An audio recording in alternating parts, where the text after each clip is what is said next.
আসসালামু আলাইকুম বন্ধুরা, কেমন আছো সবাই? আশা করি সবাই ভালো রয়েছো। আমি শ্যামল রয়েছি তোমাদের সাথে। আর তোমরা দেখছো এস এ মুভির গল্প।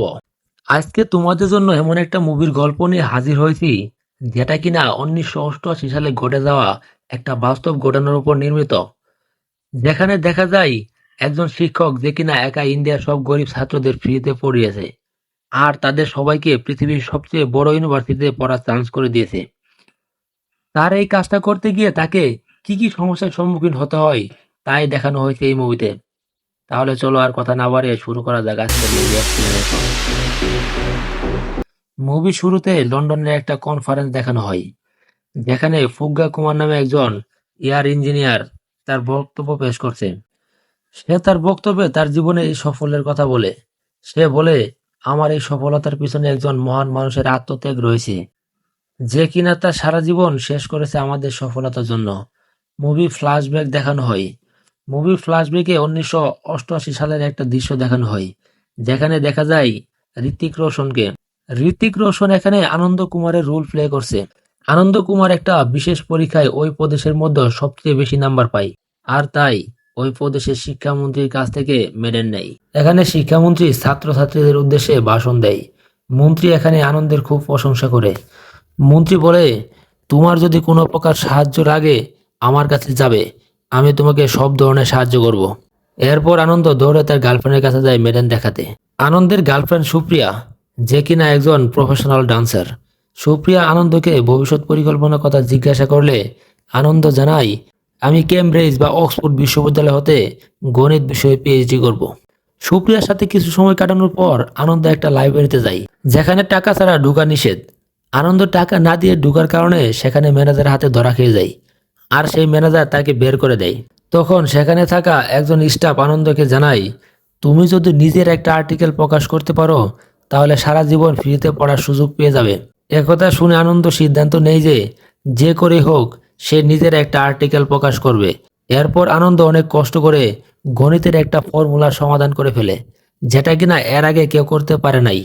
এরপর আনন্দ পোস্ট অফিসে যায় তার আর্টিকেল লন্ডনে পাঠানোর জন্য। পোস্ট অফিসে একজন বলে, এসব পাঠিয়ে কোনো লাভ নেই, কারণ রাজার ছেলে রাজাই হয়, কামলার ছেলেরা কখনো রাজা হতে পারে না। তখন আনন্দের বাবা জানায়, এখন যুগ পাল্টে গেছে, এখন আর রাজার ছেলে রাজা হয় না, যার যোগ্যতা আছে সেই রাজা হয়। এর কিছুদিন পর কেমব্রিজ বিশ্ববিদ্যালয় থেকে আনন্দের কাছে একটা চিঠি আসে। আসলে কেমব্রিজ বিশ্ববিদ্যালয়ের অধ্যাপক আনন্দের আর্টিকেলটা দেখে মুগ্ধ হয়ে যায় এবং তাকে কেমব্রিজ বিশ্ববিদ্যালয়ে পড়ার সুযোগ দেয়। এই খবর শুনে আনন্দের বাবা খুশিতে আত্মহারা হয়ে যায়, কিন্তু তার এই খুশি বেশিক্ষণ থাকে না, কারণ ছেলেকে বিদেশে পাঠাতে গেলে অনেক টাকার প্রয়োজন। আনন্দের বাবার কাছে সেই টাকা ছিল না। এদিকে আনন্দ যায় সেই লাইব্রেরিতে। সেখানে গিয়ে ম্যানেজারকে তার লেখার আর্টিকেলটা দেখায়, যা দেখে ম্যানেজার পুরোপুরি হতবাক। আর যে স্টাফ আনন্দকে আইডিয়া দিয়েছে তাকে সালাম জানাই। এরপর একদিন সুপ্রিয়া আনন্দকে তার বাবার সাথে দেখা করায়।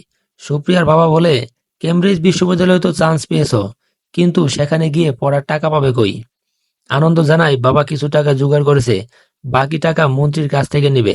এরপর আনন্দ ও তার বাবা মন্ত্রীর কাছে যায়, কিন্তু মন্ত্রী তাকে নিরাশ করে, তাদেরকে কোনো প্রকার সাহায্য করে না। এরপর তারা অনেক কষ্টে কিছু টাকা জোগাড় করে, কিন্তু তাতে কিছু হয় না। এরই মধ্যে হঠাৎ করে আনন্দের বাবা মারা যায়। এর সাথে সাথে আনন্দের কেমব্রিজ বিশ্ববিদ্যালয়ে পড়ার স্বপ্ন মারা যায়। এরপর আনন্দের আর্থিক অবস্থা এতটাই দুর্বল হয়ে যায় যে আনন্দকে পাপড় বিক্রি করে সংসার চালাতে হয়। এমনই একদিন আনন্দের সাইকেলের সাথে লল্লাল সিং এর গাড়ি ধাক্কা খায়। লল্লাল সিং হলো মন্ত্রীর কাছের লোক, তাই আনন্দকে দেখে চিনতে পারে। লল্লাল বলে, তোমার মতো একজন ট্যালেন্টের ছাত্র পাপন বিক্রি করছো দেখে অবাক হলাম। আমি একজন প্রফেসর, তাই ট্যালেন্টের কদর বুঝি। একথা বলে লল্লাল সিং আনন্দকে সাথে করে নিয়ে যায়। আসলে লল্লাল সিং এর একটা কোচিং সেন্টার রয়েছে, যেখানে শুধু ধনী ছেলেমেয়েরা পড়তে আসে। সেখানে আনন্দকে শিক্ষক হিসেবে নিয়োগ দেয়, আর অগ্রিম বেতনের টাকাও সে দিয়ে দেয়। এরপর ধীরে ধীরে আনন্দের আর্থিক অবস্থা উন্নতি হতে থাকে। আনন্দের পড়ানোর স্টাইলটা ধীরে ধীরে ফেমাস হয়ে যায়, আর লল্লাল সিং এর কোচিং ব্যবসাও লাভবান হতে থাকে। এভাবে দিন ভালোই চলছিল, কিন্তু হঠাৎ একদিন এক্সিলেন্ট কোচিং সেন্টারে একজন ছাত্র ভর্তি হতে আসে, কিন্তু তার কাছে ভর্তি হওয়ার টাকা ছিল না। সে আনন্দের কাছে যায় এবং তার কাছে একটা সুযোগ চায়, কিন্তু আনন্দ তাকে কোনো সুযোগ দেয় না। এরপর আনন্দ একটা ক্লাবের পার্টিতে যায়, সেখানে পার্টি শেষ করে বাড়ি ফেরার পথে একটা ছেলেকে দেখতে পাই, যে কিনা একটা গণিত বিষয়ের সমাধান করছিল। আনন্দ তার কাছে যায়। ছেলেটা বলে, আমার পড়ার খুবই ইচ্ছা ছিল, কিন্তু টাকা না থাকায় পড়তে পারি না। এরপর আনন্দ একটা রিক্সায় করে যাচ্ছিল। রিক্সা চালক বলে, ওই ছেলেকে ভেবে কোনো লাভ নেই, কারণ কামলার ছেলেরা কখনোই রাজা হতে পারে না। একথা শুনে আনন্দের বাবার কথা মনে পড়ে যায়। আর আনন্দের বাবা বলেছিল, যার যোগ্যতা রয়েছে সেই রাজা হবে। এবার আনন্দের মনে পড়ে যায় যে আনন্দ নিজেও টাকার অভাবে কেমব্রিজ বিশ্ববিদ্যালয়ে পড়তে পারে নাই। তাই আনন্দ সিদ্ধান্ত নেয় একটা ফ্রি কোচিং সেন্টার খুলবে, যেখানে গরিব ছাত্রদেরকে ফ্রিতে পড়ানো হবে। এবার আনন্দ তার সবকিছু বিক্রি করে ফ্রি কোচিং সেন্টার দাঁড় করায়। আনন্দ পত্রিকার মাধ্যমে বিজ্ঞপ্তি দিয়ে সারা দেশে প্রচার করে দেয় তার ফ্রি কোচিং সেন্টারের কথা। দূর দূরান্ত থেকে ছাত্ররা আসতে থাকে। কিছু ছাত্র তো এমন রয়েছে যাদের সেখানে আসার মতো ভাড়াও ছিল না। যে করে হোক তারা সেখানে এসে পৌঁছায়। এবার আনন্দের একটা হোস্টেলের প্রয়োজন হয়। তাই আনন্দ অনেক কষ্ট করে একটা হোস্টেল বানায়, কিন্তু সেখানে মাত্র 30 জন ছাত্রকে পড়ার সুযোগ দেওয়া যাবে। তাই আনন্দ সবাইকে একটা টেস্ট নেই, যেখান থেকে 30 জন ছাত্রকে নিয়ে পড়ানো শুরু করে। এখানে একটা ছাত্র আসে। সে বলে, আমি পরীক্ষায় মাত্র 1 নাম্বার কম পেয়েছি, আমায় কি পড়ার সুযোগ দেওয়া যায় না? আনন্দ জানাই, এই 1 নাম্বারের মূল্য বুঝতে না পারলে আইআইটিএ তে চান্স পাওয়া যাবে না। তাই আগে 1 নাম্বারের মূল্য বুঝতে হবে। এদিকে এক্সিলেন্ট কোচিং সেন্টারে চাকরি ছেড়ে দেওয়ায় আনন্দের গার্লফ্রেন্ডের সাথে আনন্দের ব্রেকআপ হয়ে যায়। তবুও আনন্দ তার স্বপ্ন থেকে পিছু হাঁটে না। এরই মধ্যে সেখানে একদিন লল্লাল সিং আসে। সে আনন্দকে হালকা থ্রেট দেয়। এতে সেখানে থাকা ছাত্ররা ভয় পেয়ে যায়। আনন্দ জানায়, তোমাদের কিসের এত ভয়? তোমাদের হারানো কি আছে? মরার ভয় পাচ্ছ? যেদিন গরিব ঘরে জন্ম নিয়েছ সেদিনই তো তোমাদের মৃত্যু হয়েছে। বড়লোকেরা তাদের চলার পথ মসৃণ করে রেখেছে, আর আমাদের রাস্তায় বড় বড় গর্ত খুলে রেখেছে। তাই ফাইনাল স্টেজে সবচেয়ে বড় লাভটা আমরাই দিব। আনন্দের কথা শুনে ছাত্ররা মোটিভেট হয়। এরপর আনন্দ তার নিজস্ব টেকনিকে ছাত্রদেরকে পড়াতে থাকে। সব সমস্যার সমাধান হলেও খাবারের সমস্যা থেকে যায়। তাই আনন্দ একটা রেস্টুরেন্টের মালিককে গণিতের পেছে ফেলে বলে, আপনার রেস্টুরেন্ট কিছুদিনের মধ্যে বন্ধ হয়ে যাবে। রেস্টুরেন্টের মালিক আনন্দের কাছে সমাধান চাই। আনন্দ জানায়, সমাধান দিতে পারি, কিন্তু তার পরিবর্তে ছাত্রদেরকে 3 মাসের খাবার দিতে হবে। রেস্টুরেন্টের মালিক রাজি হয়ে যায়। এরপর আনন্দ একদিন ছাত্রদের জন্য খাবার নিয়ে আসছিল। এমন সময় গুন্ডারা তার রাস্তা আটকায় আর আনন্দকে মারার চেষ্টা করে। তারা আনন্দকে মারতে পারে না, কিন্তু তাকে মারাত্মক রকমের জখম করে দেয়।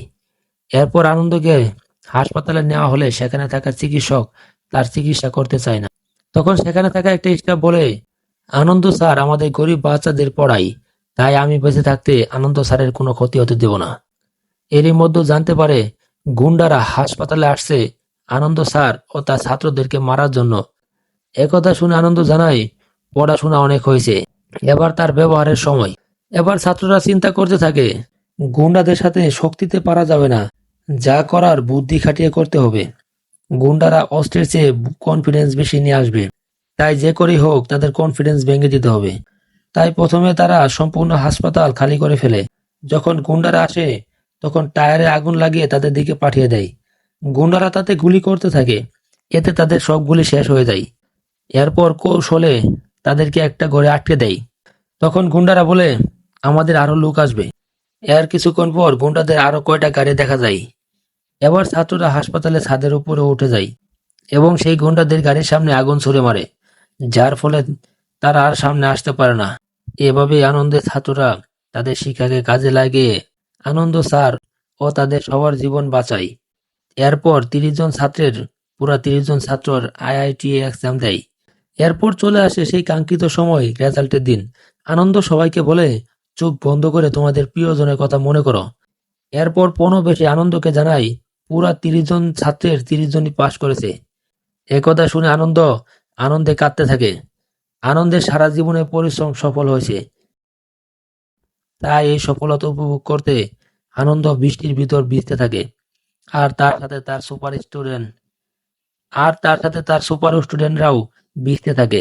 এরই মধ্য দিয়ে এই মুভিটা শেষ হয়ে যায়। মুভিটা ভালো লাগলে একটা লাইক করে দিও।